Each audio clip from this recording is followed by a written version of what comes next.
A dúpẹ́ lọ́wọ́ Ọlọ́run fún àǹfààní tó tún fún wa láti wà lórí ètò yìí ní ẹ̀kan sí.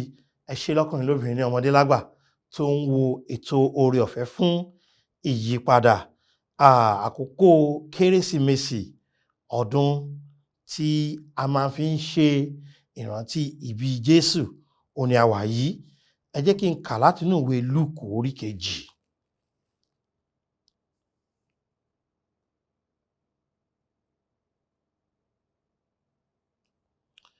Wọ́n ka ẹsẹ̀ 8 títí dé ẹsẹ̀ 12. LUKU orí 2. Kókórí wàásù mi ní àkókò yìí ni ẹ wá ká jọ júbà rẹ̀. Ẹ wá ká jọ júbà rẹ̀. LUKU orí 2. Bí ó sọ pé ní ẹsẹ̀ 8 pé àwọn olùṣọ́ àgùntàn ń bẹ ní ìlú náà. Wọ́n ń ṣọ́ agbo àgùntàn wọn ní òru ní pápá tí wọ́n ń gbé. Sáàsì kíyèsí, áńgẹ́lì Olúwa náà yọ sí wọn. Ògo Olúwa sì ràn yí wọn ká. Ẹ̀rù sì bà wọ́n gidigidi. Áńgẹ́lì náà sì wí fún wọn pé, má bẹ̀rù. Ṣáà wò, mo mú ìrere ayọ̀ ńlá fún yín wá tí yóò ṣe ti ènìyàn gbogbo. Nítorí a bí olùgbàlà fún yín lónìí ní ìlú Dáfídì tí í ṣe Kristi Olúwa. Èyí yóò sì ṣe àmì fún yín. Ẹ̀yin ò rí ọmọ ọwọ́ tí a fi ọ̀já wé. Ó dùbúlẹ̀ ní ibùjẹ ẹran. Ẹ jẹ́ kí n ka ẹsẹ̀ 13. Ọ̀pọ̀lọpọ̀ ogun ọ̀run sì yọ sí áńgẹ́lì náà ní òjijì. Wọ́n yin Ọlọ́run wípé ògo ni fún Ọlọ́run lókè ọ̀run àti ní ayé àlàáfíà ìfẹ́ inú rere sí ènìyàn. Olúwa, ẹ ràn mí lọ́wọ́ láti lè wàásù ọ̀rọ̀ yín bí ó ṣe yẹ kí n wà á ní àkókò yìí. Jẹ́ kí ọ̀rọ̀ rẹ kó lè ní ipa rere ní ọkàn gbogbo ọkàn tí ó gbọ́ ọ̀rọ̀ yìí lónìí. Ògo ni forúkọ mímọ́ yín ní orúkọ Jésù Kristi Olúwa wa. Àmín. Mo ṣe ń kí wa kú ọdún yìí, mo fẹ́ pè wá níjà pé ẹ jẹ́ a jọ máa júbà rẹ̀. Ẹ jẹ́ ká jọ máa júbà rẹ̀. Ẹnìkan kọ orin, ó ní wá ẹ̀yin olóòótọ́, láyọ̀ àti ìṣẹ́gun, wá ká lọ sí Bethlehem, wá ká lọ wò ó ọba áńgẹ́lì. Ẹ wá ká lọ júbà rẹ̀. Ẹ wá ká lọ júbà rẹ̀, Kristi Olúwa. Ǹjẹ́ ẹ mọ̀ pé ẹni tó bá ga ju ẹni lọ là máa júbà? Táwọn èèyàn bá sọ pé ìbà yín o, ẹ gbọ́ táwọn èèyàn máa sọ pé ìbà Ọlọ́run. Ó ṣe pàtàkì kó yé wa pé Ọlọ́run fẹ́ kí a wá ká júbà Jésù. Torí pé kí Jésù tó wá sáyé ọba ni. Ó fi ìtẹ́ rẹ̀ sílẹ̀ ni ló fi wá sáyé. Ẹni tó bá sì ní ìtẹ́, ó túmọ̀ sí pé ọba ni. Ẹ kí n sọ fún wa pé nígbà tó jẹ́ ọmọ ọwọ́ ní ibùjẹ ẹran ni, ọba ni. Bíbélì wípé nítorí tí a bí olùgbàlà fún yín lónìí ní ìlú Dáfídì tí í ṣe Kristi Olúwa. Ju ọba lọ, Olúwa ni. Ẹni tá a bí níjọ́ náà, Olúwa ni. Olúwa àwọn olúwa, Ọlọ́run àwọn ọlọ́run, ọba àwọn ọba. Torí náà ló fi jẹ́ pé ó ṣe pàtàkì kí a ṣe kí ni o, kí a júbà rẹ̀. Jẹ́ kí n sọ fún yín pé nígbà tó wà lórí igi àgbélébù, ọba ni. Hẹ́rọ́dù, Pọ́ntù Pílátù, wọ́n ní ẹ wo ọba àwọn Júù. Jẹ́ kí n sọ fún ọ pé nígbà tó ń ṣiṣẹ́ ìránṣẹ́ lórí ilẹ̀, ọba ni. Ẹni aṣọ kan ló mọ̀ ní, ó mọ̀ lọ́wọ́ níbi tó ń gbé, ọba ni. Lórí afẹ́fẹ́, ọba ni. Lórí àìsàn gbogbo, ọba ni. Àwọn ẹ̀mí èṣù wọ́n rí, wọ́n ṣe kí ni o, wọ́n forí balẹ̀ torí pé kí ni o, ọba ni. Nítorí máa ń dùn mí ni pé ẹ̀mí èṣù dá mọ̀ pọ́ba ni, ìwọ tó sì lóò lẹ́mí èṣù ò dá mọ̀ pọ́ba ni. Ọba ni Jésù. ọba àwọn ọba àti olúwa àwọn olúwa ni. Nígbà tó bá padà dé, ọba ni, ọba láéláé tí ìjọba rẹ̀ kò ní nípẹ̀kun. Ìjẹ́ mọ̀ pé ìwé Àìsáyà wípé a bí ọmọ kan fún wa. Fẹ́ ká wo ẹsẹ̀ yẹn, Àìsáyà orí 9 ẹsẹ̀ 6. Ẹ ó rí àwọn orúkọ yẹn, ó ṣàmì ọba àti píjí Ọlọ́run. Ó nítorí a bí ọmọ kan fún wa, a fi ọmọkùnrin kan fún wa, ìjọba yóò sì wà ní èjìká rẹ̀, ẹ ó sì máa pe orúkọ rẹ̀ ní ìyanu, olùdámọ̀ràn, Ọlọ́run alágbára, bàbá ayérayé, ọmọ aládé àlàáfíà. Kò kìí ṣe adé lásán, adé àlàáfíà lónìí. Jẹ́ kí n sọ fún wa pé ọba ni. Nítorí pé ó sì jẹ́ ọba yìí, ó yẹ ká jẹ́ kí ni o, ká máa júbà rẹ̀. Àwọn ogun ló júbà rẹ̀, àwọn nìkíní tó kọ́kọ́ júbà rẹ̀ tí wọ́n fògo fọ́lọ́run nítorí ìbí rẹ̀, òun ni àwọn áńgẹ́lì. Ẹ̀yin wo ìwé LUKU orí 2 yẹn. Ẹ̀ta áńgẹ́lì bá ń júbà, kí ló dé tí wò ní júbà rẹ̀? Wo ìwé LUKU orí 2 kí wọ́n á mú ọ lọ sórí Dáfídì orí 9. LUKU orí 2. Bẹ́ẹ̀ni wí fún wa ní LUKU orí 2. Ipe ní ẹsẹ̀ 13 pé ọ̀pọ̀lọpọ̀ ogun ọ̀run sì yọ sí áńgẹ́lì náà ní òjijì. Wọ́n yìn Ọlọ́run wípé ògo ni fún Ọlọ́run lókè ọ̀run àti ní ayé àlàáfíà ìfẹ́ inú rere sí ènìyàn. Áńgẹ́lì ló ròyìn ìbí rẹ̀. Nígbà tó sì ròyìn ìbí rẹ̀ tán, àwọn ogun ọ̀run wá yọ̀ nípa ìbí rẹ̀. Àwọn ogun ọ̀run wá fi ògo fún Ọlọ́run nípa ìbí rẹ̀. Wọ́n wá sọ pé ògo ni fún Ọlọ́run lókè ọ̀run. Ǹjẹ́ ó tiẹ̀ ti fògo fún Ọlọ́run pa bí Jésù sínú ayé yìí? Ǹjẹ́ ó bá wa júbà Ọlọ́run wípé ó fi ọmọ bíbí rẹ̀ kan ṣoṣo fún wa? Ǹjẹ́ ìwọ náà tiẹ̀ wà lára àwọn tó mọ rírì pé a fún wa ní ọmọ yẹn? Torí pé òun ọmọ aládé àlàáfíà, òun ẹni tí ìjọba rẹ̀ kò ní dópin. Áńgẹ́lì mọ̀ yìn, áńgẹ́lì mọ̀ fògo fọ́lọ́run nítorí rẹ̀. Jẹ́ wá fi ìdí tí mo fi ní kó wo orin Dáfídì orí 9 rèé o. Bó o ṣe wà yìí, o lágbára táńgẹ́lì kankan.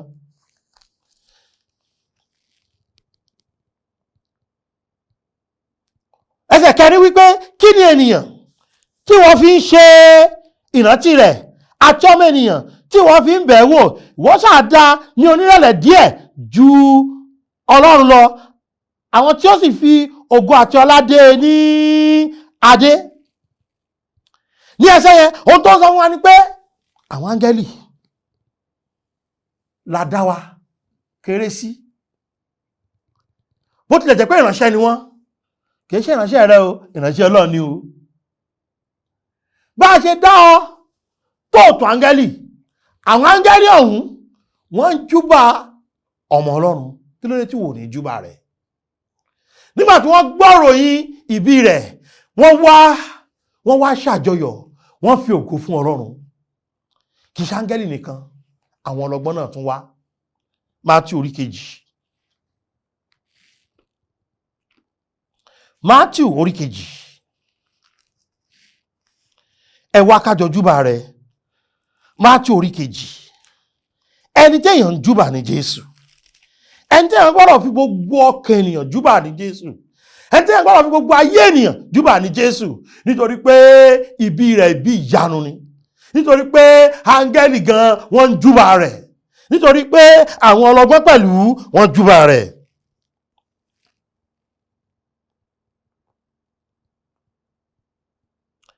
Orí 2, nígbà tí a sì bí Jésù ní Bethlehem ti Judea ní ìgbà ayé Hẹ́rọ́dù ọba, kíyèsí àwọn amòye kan tí ìhà ìlà oòrùn wá sí Jerusalem. Wọ́n sì ń béèrè wípé níbo ẹni tí a bí tí í ṣe ọba àwọn Júù wà. Wọ́n sọ gbangba pé níbo ni ọba wà? Nítorí àwọn ti rí ìràwọ̀ rẹ̀ ní ìlà oòrùn, àwa sì wá láti fi orí balẹ̀ fún kí ni wọ́n láwọn wá ṣe o àwọn amòye kí ni wọ́n wá ṣe o wọ́n wá forí balẹ̀ fún. ǹjẹ́ o mọ̀ pé tó o bá forí balẹ̀ fún a jẹ́ pé èyí ṣàmòye. àwọn amòye àwọn ẹni tó yé àwọn ẹni tó ní òye àti ọgbọ́n òun náà wá forí balẹ̀ fún ni. wọ́n lọ ti rí ìràwọ̀ rẹ̀ ní ìlà oòrùn wọ́n ń forí balẹ̀ fún ọba àwọn ọba àti olúwa àwọn olú. Ọlọ́run ló mọ iye oṣù tán fi rìnrìn àjò, Ọlọ́run ló mọ iye ọjọ́ tán fi rìnrìn àjò, ṣùgbọ́n wọ́n wá forí balẹ̀ fún. ìwọ ńkọ́? áńgẹ́lì wọ́n ń júbà rẹ̀, àwọn amòye wọ́n ń júbà rẹ̀. ǹjẹ́ ìwọ náà ti wá láti wá júbà rẹ̀? ní ìgbà kérésì àwẹ̀jẹmọ̀ yẹ̀wò ẹ̀mú nìkan ló yé wa. nígbà kérésì aṣọ tuntun nìkan ló yé wa. nígbà kérésì bàtà tuntun nìkan ló yé wa. nígbà kérésì irun nìkan dídì ló yé wa. nígbà kérésì fàájì ìmọ̀tí para ló yé lòmíì. nígbà kérésì káṣá ti lọ lé ọdún ló yé lòmíì. ẹni tó bá láyé tọdún bá láyé ó yẹ ká dúpẹ́ ju pé kó o dúpẹ́ lọ fún ọdún pọ́dún bọ́ láyé. ó ní pé kó o mọ júbà rẹ̀, torí pé ohun tọ́lọ́run retí nìyẹn pé kó o mọ ṣe kí ni o kó o mọ júbà rẹ̀. wo ẹsẹ̀ 11 bíbélì ní nígbà tí wọ́n sì wọ ilé wọ́n rí ọmọ ọwọ́ náà pẹ̀lú Màríà ìyá rẹ̀, wọ́n wólẹ̀. ẹni sọmọ ọwọ́ mọ̀ torí pé ọba ni gẹ́gẹ́ bí ọmọ ọwọ́. kí ni wọ́n ṣe o? wọ́n wólẹ̀, wọ́n júbà rẹ̀, wọ́n ṣe kábíyèsí fún Olódùmarè, Ọlọ́run tàbí Ọlọ́run tó wá sí ní àwòrán ènìyàn. bẹ́ẹ̀ ni láti ti kọ́ ṣe lọ̀rọ̀, ọ̀rọ̀ sì wà pẹ̀lú Ọlọ́run, Ọlọ́run sì ní ọ̀rọ̀ náà. nípasẹ̀ rẹ̀ la dóhun gbogbo. Ta ló dóhun gbogbo? Ọlọ́run. wọ́n wólẹ̀ fún ọba tàbí wọ́n ṣe kábíyèsí, wọ́n ṣe kábíyèsí, wọ́n ṣe kábíyèsí. wo olóṣèlú ní ìwọ máa júbà àwọn méjì fẹ́yẹ̀ kan tí a lè. wo olówó ìdílé yìí nìkan ló máa júbà àwọn méjì fẹ́yẹ̀ kan tí a lè. ẹni tó bá ti wọ mọ́tò bọ̀gìnì bóyá ó yá wálé ní ilé ọdún bẹ́ẹ̀ náà máa ṣe bàbá o màmá o. ẹni tó yẹ ká máa júbà ètì ẹ̀júbà rẹ̀. tó bá jí láàárọ̀ ò ní júbà rẹ̀, bó wà lójú ọ̀nà ò ì júbà rẹ̀, bó wà lẹ́nu iṣẹ́ èjúbà rẹ̀. Ọlọ́run fẹ́ ká máa júbà rẹ̀, áńgẹ́lì júbà rẹ̀, àwọn amòye wọn wólẹ̀. bó la ṣe lè mọ júbà rẹ̀? bó la ṣe wá júbà rẹ̀? jẹ́ kí n fi hàn ọ́. kọrin sí i nínú àkókò yìí àti lẹ́yìn àkókò yìí. kí mo ní kó kí o kọrin sí i, kọrin yìn rẹ̀, kọrin ọlá rẹ̀, kọrin ògo rẹ̀, kọrin ìfẹ́ rẹ̀, kọrin ìyanu rẹ̀, kọrin ìgbàlà rẹ̀, kọrin ìrànlọ́wọ́ rẹ̀, kọrin ojúrere rẹ̀, kọrin sí i. ó nílò kó kọrin sí i. tó bá mọ̀ pé o fẹ́ júbà rẹ̀ o gbọ́dọ̀ lè ní orin tó lè kọ sí i. ẹnìkan kọrin kékeré kan, lágogo jẹ́ ká fò fáyọ̀, àbí Jésù fún wa olùgbàlà aráyé. lágogo jẹ́ ká fò fáyọ̀, àbí Jésù fún wa olùgbàlà aráyé. bó jẹ́ pé òun kọ́ ló ní ọ̀rọ̀ yẹn tí kò tiẹ̀ bá tẹ́lẹ̀ bó mu, ó mà ti fògo fọ́lọ́run. ìwọ ńkọ́? àforin ìbànújẹ́, àforin ọ̀fọ̀, kọrin ayọ̀ ìbí Jésù, kọrin pé ìgbàlà dé, ará mi ọmọ Ọlọ́run ti wá sáyé.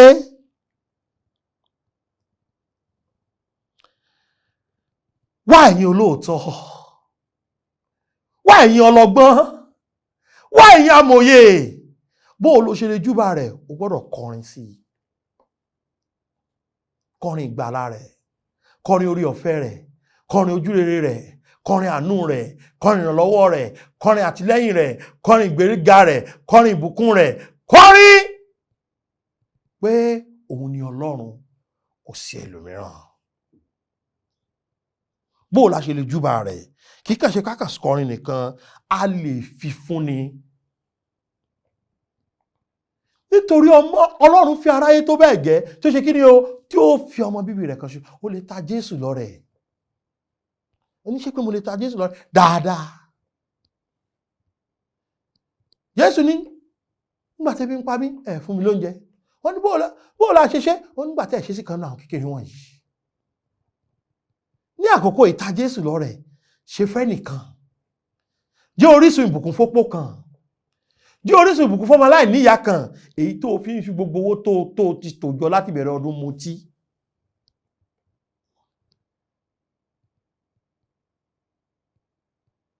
Ra bàtà fọ́mọ kan. Ra fìlà fọ́mọ kan. Jẹ́ orísun ìbùkún sẹ́nìkan. Ara jíjúbọ̀ Ọlọ́run ni pé Olúwo ṣe, ó kà mí yẹ láti jẹ́ orísun ìbùkún fún yàn. Bó ló ṣe lè júbà rẹ̀? O gbọ́dọ̀ sọ fẹ́ lòmíràn nípa Jésù. Àwọn amòye yẹn, wọ́n lọ bàtà bídà, ọba àwọn Júù. Wọ́n sọ fẹ́ nìkan pé ọba ni Jésù.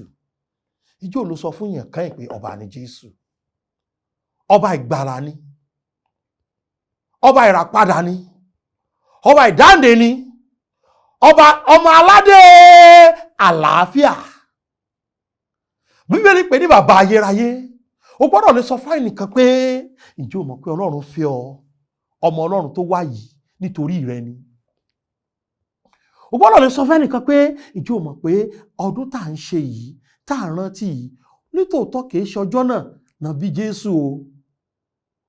Ṣùgbọ́n à ń rántí pé Ọlọ́run rántí ènìyàn sí rere.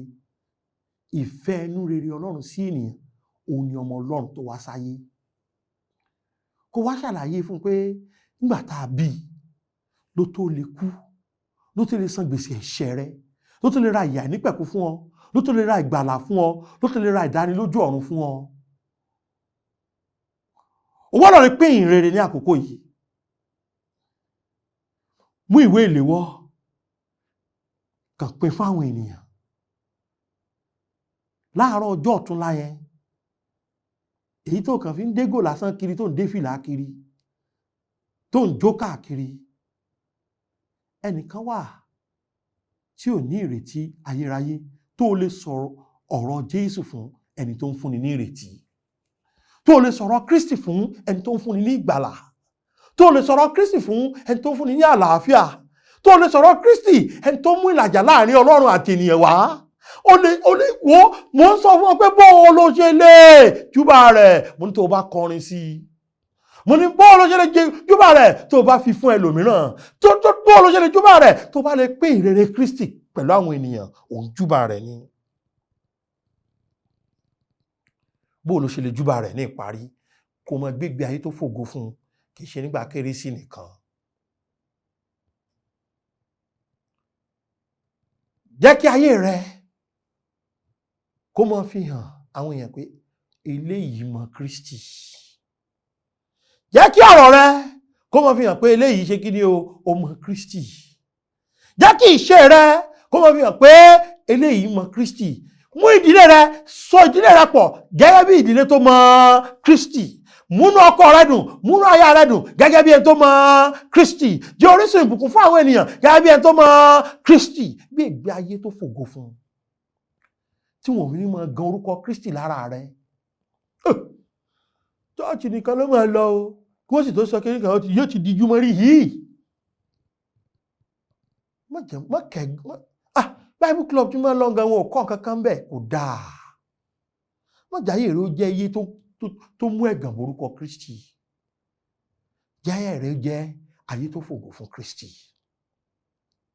Mo ní àǹfààní láti bọ́ pín papọ̀ pé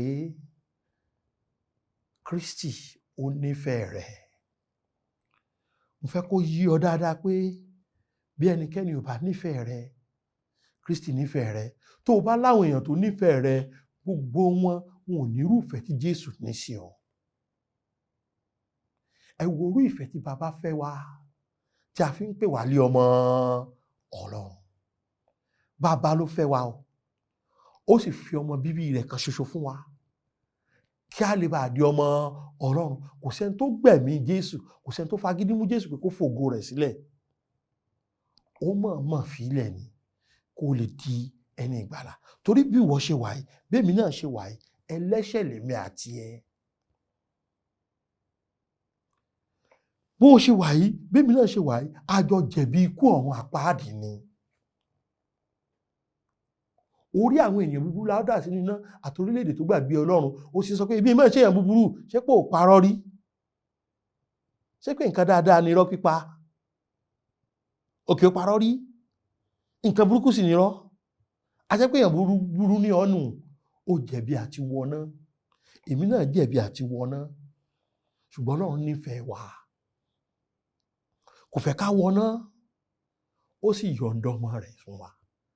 Jésù sì fi ìtẹ́ rẹ̀ sílẹ̀. Ó wá. Ó gba èṣó sọ́wọ́. Ó gba èṣó sọ́wọ́. Ó gba adé ẹ̀gún sórí. Ó gba ọ̀kọ̀ sẹ́gbẹ̀ẹ́. Ó gba ọtí kíkan. Ó ta ìjẹ rẹ̀ sílẹ̀. Ajá sí o. Asín. Ṣùgbọ́n ní ọjọ́ kẹta ó jí dìde.